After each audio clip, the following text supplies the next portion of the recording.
Apart from being the country where water is revered and rivers are goddesses, India has a glorious maritime history. Trade in India dates back to 2500 BC, when Mohenjo-daro and Harappan people traded with Mesopotamia and Egypt. The oldest ever dockyard of India in the town of Lothal in Gujarat is a testimony to our maritime heritage. Under the Indo-Greek Friendship Treaty during King Ashoka's reign, the Mauryan international network of trade expanded far and wide.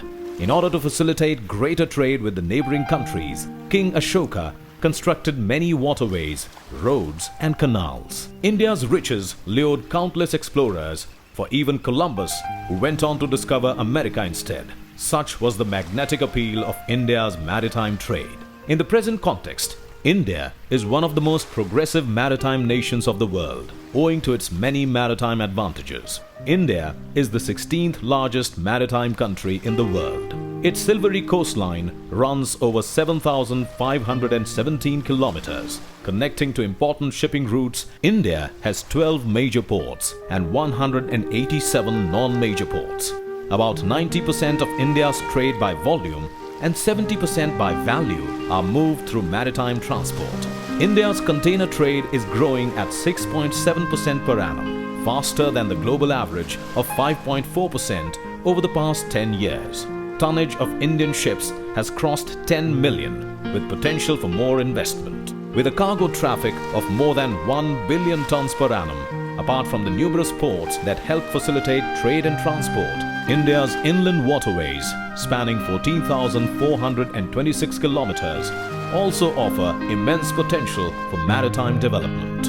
Being the largest peninsular subcontinent, India has a strategic location advantage as a sea trade route for all major trading countries. For investors, India's rich talent force opens up new areas for benefiting from cross-nation trade and skill exchange. India is one of the earliest members of the IMO. As a member of the Council of the IMO, India actively participates in all the IMO forums. India took a major role in the formation of a regional MOU on port state control in the Indian Ocean region for fostering regional cooperation and technical assistance among the Indian Ocean RIM countries on PSC matters. Maritime trade and shipping industry is fast becoming the backbone of world trade once again. India's second largest trading bloc, the European Union, is accounting for around 20% of Indian trade. During 2014-2015, India was the 9th largest trading partner of European Union. The proposed free trade agreement between India and the European Union will create new jobs, better trade opportunities, apart from opening up avenues for trade-related investments.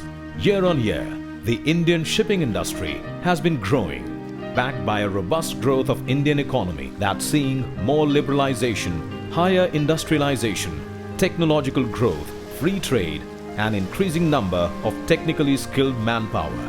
The Indian government is further removing barriers to foster maritime trade by relaxing trade policies and regulations. Honorable Prime Minister Shri Narendra Modi's Make in India program is another step that is opening up a sea of opportunities for investors in India. The Sagarmala project is an ambitious plan for maritime sector, and investors will rejoice on discovering the opportunities that it opens up in India. Technologically, India is setting global benchmarks with the Indian Regional Navigational Satellite System that's designed and developed to provide accurate position information service to users in India as well as the region extending up to 1,500 kilometers from the boundary. Through its National Perspective Plan, NPP, the Ministry of Shipping is fostering maritime growth by comprehensive and integrated development of Indian coastline by identifying potential geographical regions, namely the Coastal Economic Zones (CEZs), extending